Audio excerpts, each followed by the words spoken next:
Good evening, Sameera. How are you this evening? Hi, I am good, Jackie. How are you doing? Still morning for me in the UK, but it is such a pleasure to be with you here on your amazing podcast literally across the seven seas. It is, and it's so wonderful. Firstly, that we can talk halfway around the world. It always blows my mind that we can find people that we connect with so far away, but also to be able to have someone of your caliber come on and talk to our audience about something a little bit different. But it certainly relates because you're very much in money mindset coaching. And I think that it's going to be really good for our audience to sort of take a lot of what you teach for money mindset and apply it to legal decision making and other crises that people have with a legal element. Because I'm sure that you come across people with money problems as well. Yes, exactly. And I personally feel that when people are going through money problems and or when they're going through legal problems, there are a lot of similarities. Mm. Uh, the first is, of course, the process they go through.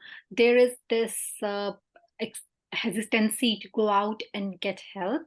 especially for women. Also, very sadly, there's a sense of almost shame. Mm. People find it as shameful to say that I'm in debt or I'm having money problems, as they find that, I need legal help. Either they can be on both the sides of the aisle. There's almost as if a sense of shame. And even though you may have not done anything wrong, or even if you made a mistake, there's this shame which stops you from rectifying it.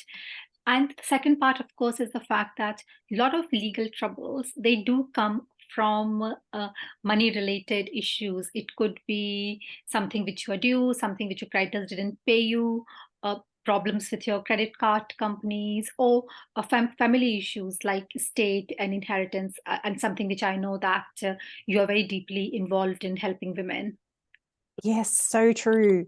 And thank you for drawing those parallels because you're absolutely right. And I also think that, when someone's having a large legal challenge, there's often, even if the challenge is not directly about their financial, there is often a large financial impact of whatever the decision is going to be as well. So can you talk a little bit around how you help people through looking at decision making and what sort of information and I suppose mindset shifts that they might need to take as well or consider when they're looking to make the right decision? Yeah. So I think the first thing which I always encourage people, like when you need help, is when you have a niggling issue which is not going away. And I'm sure it's the same thing which you advise your legal clients, that when there's an issue and a part of us, especially as women, we're very non-confrontational. We want things to just go away, like, put my magic wand and that annoyance will just go away.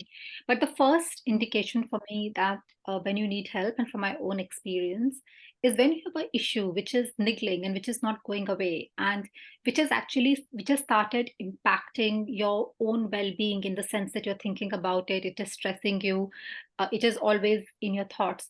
To me, that for with money is the first indication that you need help, and you work with someone who specializes in it.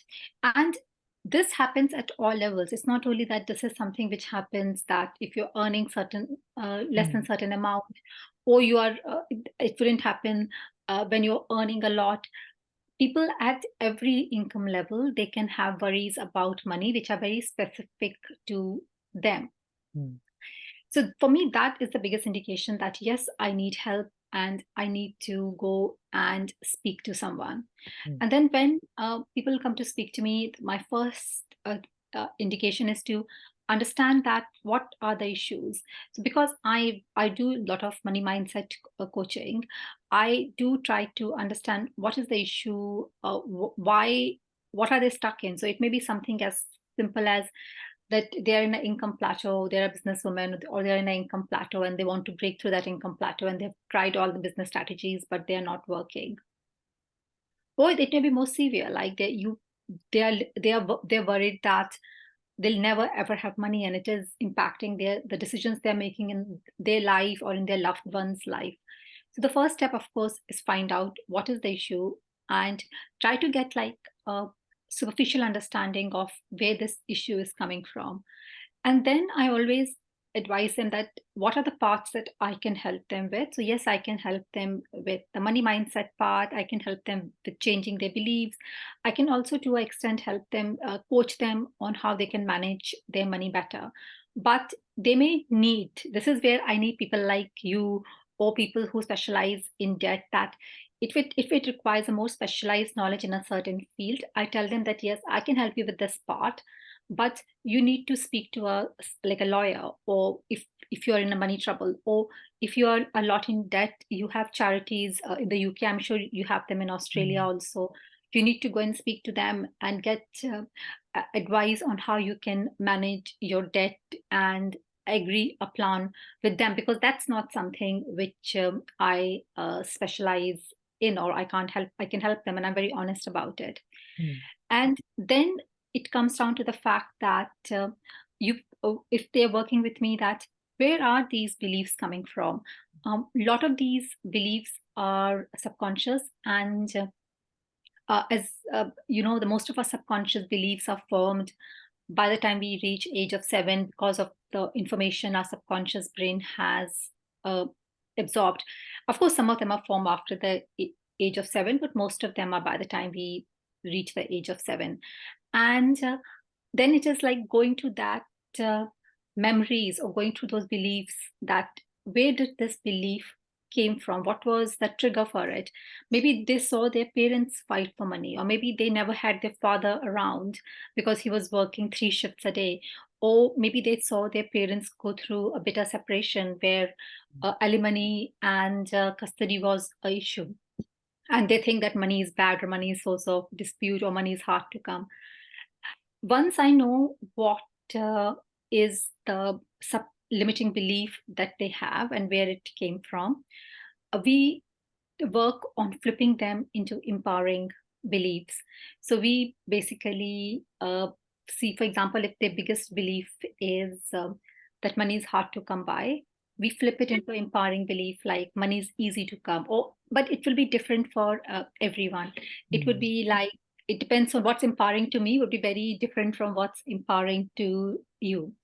And then we do a lot of work on how they can tell a new story, and for this empowering belief, and this empowering beliefs becomes their main belief. A lot of work which I do is evidence based. So we basically, I tell them that, oh, now look for the evidence that this empowering belief is true.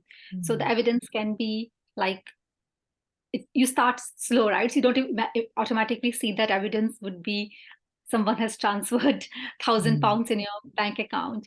The like, see, like, oh, I got a discount on my coffee, or someone bought me lunch. These, for all of these, are basically like evidence that this kind of support your new belief that money is easy to come. And I tell them that create something which you call as a evidence journal, and you can basically start writing every day that money comes easily to me because this, and make a challenge. And it can, of course, be like, doesn't have to be written, it can be on your phone, and make a challenge that every day you will have at least you'll see at least 3 evidence to begin with. Then you slowly increase it to 7 next week, and then you increase it to 15. And there's a science behind it, because our brain makes beliefs on basis, both conscious and subconscious, on basis of what evidence it is seeing. And it's almost a bit like law, that you see the evidence, or when you go to the jury, you give them evidence, and they make their decision on basis of that, on that. They basically, you and that's how you train your brain, because right now your brain is just seeing the evidence of your subconscious belief that money is hard to come by. And then you basically start changing your beliefs like this. And there are a lot of other NLP exercises and which you can do to change belief, but this is like one of the more common one which I do because it's very easy to do. And in addition to that, the most important part, which I also tell them, is you have to start managing what you're earning now properly. So Mm. you cannot ever imagine that suddenly you will have a stream of income, or suddenly your finances will, it may magically become better if you don't start managing what you are earning now very efficiently.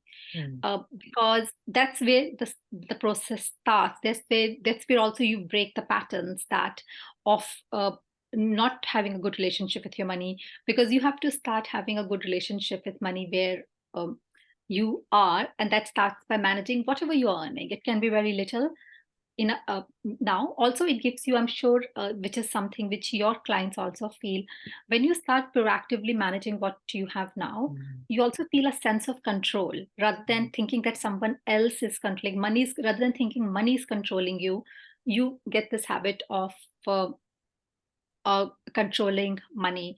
And that is something which I'm very passionate about. And I also feel like a lot of money mindset coaches, who, especially the ones on the online space, they don't talk about this part, that, like, yes, it is good to set an intention. Yes, it is good to work on your beliefs, but Mm. you have to start with where you are now. And of course, then you have to take action. Uh, if you're in business, you have to take steps to grow your business. And if you're in a job, you have to, like, if you're not happy with what you're earning, ask for promotion, look for a different job. If your contract allows, uh, you know do a second job or create a side hustle. So these are the basically things which I work with them, and that's a process I take them through. My goal by end of working with them is to ensure that they have an empowering relationship with money, and a relationship which is balanced. Not everyone wants to have a 10,000 pounds month income or Mm. be a millionaire in their life. What is a balanced approach for them, or if I may use that word, what is abundance to them differs from everyone.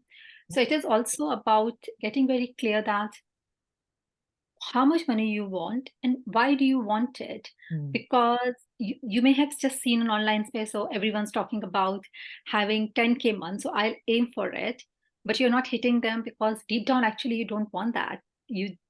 And that is what's stopping you. It's about living the best life that we want to live and that we Mm. can live, and working on that assumption.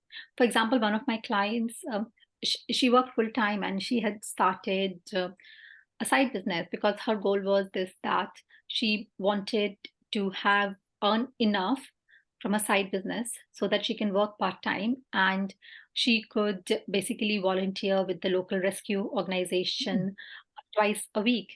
And that was her goal. She didn't want it to be have 100K a year income. She just wanted enough to basically uh, ensure that she matches what she's earning working full time now, and maybe a bit more for a little bit comfort, so Mhm. that she can give back to her community. Mm. It's a lovely goal, isn't it? I wanted to come back around a little bit to subconscious beliefs, because, as you said, the empowerment there of being able to recognize and change beliefs is such a big key, I think, here. Because I often say as well, when there's a big challenge, it's a real motivation for transformation as well. I'm sure there's people who come to you who don't have something compelling them and they just want to change. But often people are pushed into change, which is a perfect time to actually look at these subconscious beliefs, and instead of making decisions from a knee-jerk reaction pattern that they've had in the past, how do they actually start being conscious enough to pull themselves up when they're in the thick of it? Because it comes down to, really stressful times. How do they stop themselves from making a subconscious knee-jerk reaction and actually start putting into place some better decision making once they're working on changing their beliefs? Yeah, that's a great question. And of course, it starts by finding what the pattern is. So when do you Mm. have a reaction? So it Mm. could be the fact that when you are stressed, that suddenly you react in a certain way, Mm. or It may be the fact that impulse control, Mhm. sometimes that you want to feel that momentary sense of pleasure, because you just like, oh, if I just go and buy this online, I'll Mhm. feel good. And the reason behind that is this, that there is a deep sense of sadness or Mm. self-esteem issues, and that's what you are trying to cover by spending money. Mm. So there's all the first thing, of course, is to find what the pattern is, what is the trigger, and how Mm. do people react to it. Mm. And then once you have found that pattern and that trigger, it's about it's about learning how to, when you become that, oh, I am behaving in the same way, Mm. then you take a step back and you decide, okay, now I will react in a different way to this situation than what it was. I will get more information. And of course, getting the right information. Mhm. I would say the word right information is a very important thing, that, oh, instead of instead of reacting like this, what the information was given to me, this I can react like that. Mhm. So I'll take that action. And I really believe that in our life, that whatever you believe in, God, universe, Mm. subconscious, you keep going through the same situations in life until Mm. you teach yourself to react differently to them. It's Yeah. almost as if, like, and it's not only in money, it's in Mm. anything in life, Yeah. that life will give us the same situations again and again until we learn to break them and react to them in a different way. Mm. And once you do that, the pattern of it obviously breaks and it changes. And also, if the same situation happens again, you have the tools to act in a more empowered way. And you're not controlled by that trigger. You're not controlled by that stimulus. You're coming from an empowered place where you are in control of your actions. Mm. Of course, we can't control everything that happens in our life, but we can control how we react to them. One of my favorite affirmations or reminders I give to my clients, and also to myself often, Yeah. is I'm a master of my mind, not a victim of my thoughts. It's just realizing that these are just thoughts that I have to react like this. Mm. It's just, but there's a part of you which is in control. And with the right information and the right tools, you can control what you are thinking. And once you start controlling what you are thinking, you control how you act, because your thoughts result in your actions. Mm. Wonderful. And I guess, as you were saying before, building an evidence journal of that, it is actually rewarding too. So it's not only because you were using examples of having more money coming in here and there, or people paying for things for you, but it's also about recognizing, today I recognized that I was going to react that way, and I was able to pull myself up and didn't, and I gave myself permission to have the time, or to find the information, or to do whatever needed to do to break that pattern and make a different decision. Even just then rewarding yourself. And I guess your evidence journal is a way of building up the Yeah, fact, the trust that you are doing that, isn't it?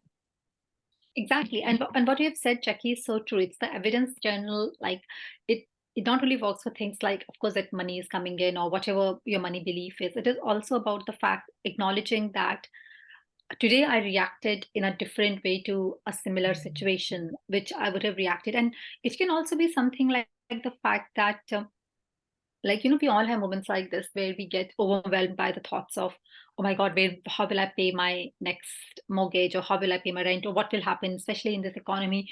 Oh my god, what if I like lose my job in a year, what will happen then and it is also like reminding yourself exactly what you said, that I took a step back and I controlled my thoughts, and I controlled my thoughts to in a different direction, where I where I wanted them to be, rather than just acting to this stimuli which I Mm. had. And that is, to me, the most empowering way of writing evidence, because you are telling yourself that I am in control of my thoughts. I am, because often when you see, and I'm sure it's the same thing with legal issues, which I deal with my clients, that people go like, I'm overwhelmed by worry. I'm overwhelmed by stress. Like I get these moments of panic because of this issue. But it is like taking a step back, and that's where the real empowerment comes, right? That Mm. you know that there's a situation, but you told yourself that I will react to it differently. Mm. And when you make that internal change, of course, the external reality has to change in some way, and in a better way. Yeah, yeah, absolutely. And as you say, you start building the trust and you start having more of a sense of control as well. Um, Now you've spoken to us about having the more awareness, particularly around the patterns, and keeping an evidence journal. What are some other little skills that we could build to help, I suppose, in those stressful moments, to help break the patterns? What else do you go through, or even what do you do yourself? Yes. So I think one of the biggest thing is something which I'm very, very passionate about is don't resist the emotion, because this, Mm. when this emotional stress which we feel, and I must say I'm quite bad with that, because and that was a lot of work, and I'm still a work in progress, because I came up from a family where I was told that you keep a stiff upper lip, very British, that, and you get on with things, you don't cry, you don't, Mm. like, you don't show anger. Mm. And one way of doing that was to not feel, because when you're feeling something, your body will react, you might cry, and uh, things like this will happen. So, but what I tell my clients is this, that feel it in your body. So you don't resist the emotion. So that sense of uh, emotional exhaustion which people are feeling is because there's a very strong emotion which is trying to express itself, and you're rejecting it. And what you do is you close your eyes and just feel where it is in your body. You don't have to feel it in your head. You feel it because every emotion is stuck somewhere in our body. So you take a deep breath and you feel where it is in your body and sit with it, feel it. I promise you, after a couple of minutes, you will feel better. You may some If it's a very deep emotion, you may have some tears or something, but you will feel better because you have felt that emotion and don't like judge that emotion. Because you have felt that emotion in a very non-judgmental way where it is in your feeling, and that sense of release will come. So I always tell them that feel what is there to be felt, because otherwise, again, this emotion will keep trying to express itself, because you're not letting it express. It has a voice. So that's one exercise I always tell my clients to do it. And of course, like, it really depends how frequently you have to do it and how long you will have to feel. It depends on how deep that emotion is. If it is something that someone was just rude at work with to you, Mm. or there was, like, you just got a credit card bill, it will go away. But if it's more deep rooted, coming from something which happened in your childhood, or something much more serious, of course, it will take time. The second part is what I always tell them is uh, do something physical. Do Go out for a walk. If you can't go out for a walk, just jump, do a few jumping jacks Mhm. in your home. Because the reason behind that, again, is scientific. Because when we are stressed, our body goes in a fight or flight mode, and that releases hormones and chemicals in our body, which is fueling that stress, because our body thinks that we are under attack, we are under stress. So once you change that, you change that pattern in that moment, and you take the attention from your brain into your body and start doing anything, like, which basically moving your body, that thing from your brain which is telling your body that this is fight or flight mode, basically that stops happening. Mm. And you automatically, like, you come, and you automatically will feel more calm down. So there was a reason I really feel when all our grandmothers used to tell us that when you get like an angry call or an angry letter, go and take a walk out, or when you're having an angry conversation, rather than replying immediately, because there's science Yeah. behind it, because you are actually stopping your body from going into that fight and flight mode. That is the other thing I always tell my clients will really, really help. With Mm. some beliefs, you can also do tappings and NFT. That is something Mm. I often find very helpful, especially with long-standing beliefs. You, of course, can go to like tapping or NFT specialist, but there are a lot of videos and all in YouTube which can tell you basic one. Like, you can learn yourself how to do that. Other thing which I always tell them is breathe. That is, Mm. I find it so powerful. So whenever in a very stressful situation, tell yourself that you will take a breathe in for 7 counts, hold it for 7, and release it for 7. Do it for a minute. You will automatically feel more relaxed and calm, because again, the what is happening in your body again is quite similar to the physical exercise. You have taken that tension away, you have regulated your breathing, your body is now feeling that it's not in the fight and the flight mode. And then things like meditation also really help, Mm. because then meditation generally helps over long term, because again, it's doing what we discussed earlier. It is telling you to take, not to be so attached to your thoughts, take a step back and react differently rather than having a knee jerk reaction. And then of course, like if it is something which you feel is very overwhelming and all of these things are not working, then please go and get help from a specialist who can help you, someone who specializes in mental health. uh, I really feel that mental health is just like your physical health. There shouldn't be any shame or hesitancy. Like the way, if I'm not feeling well and I go to my GP. Similarly, if you are feeling that there is something which is really bothering you, there should be no hesitancy in going to someone who can help you with that. It's just like a body, like a brain. We need to take care of our mental well-being just the way we take care of our physical well-being. Yes, such great advice. Really fantastic. Calling on the supports around us that we need, but then also starting to build our own self-regulation. And the self-regulation then builds our empowerment. And it's just so great that you're able to take people through with that money mindset. And it parallels really well with people going through a legal challenge and learning the lessons that keep repeating in their lives, and the lessons get bigger and bigger and bigger until they actually learn it. So hopefully we can learn the lessons when they're smaller, which will be lovely. So Sameera, thank you so much for sharing all your wisdom with us. Can you let people know where they can find you online, where they can listen to you, how they can work with you? Yes. So you can find me on Instagram at in.her.successfulshoes. And you can always email me at sameerasinghcoach.com. I reply the same day, usually, unless I'm traveling. And what where you can find me, I have a podcast called In Her Successful Shoes, where I also had the honor of having amazing Jackie as a guest, so you can find me there. Please have a look at it. It is based a lot on speaking to different experts in different fields, and also I put out a lot of content on how you can work on your money mindset. I'll share the links with Jackie, and I'm sure she will love to share them. Absolutely. We'll put them all in the show notes. So please check out Sameera on Instagram, because it is a fantastic page with a lot of resources there, and the podcast, which is super fun. So again, thank you so much for your time. It has been brilliant, and your wisdom has been so well received.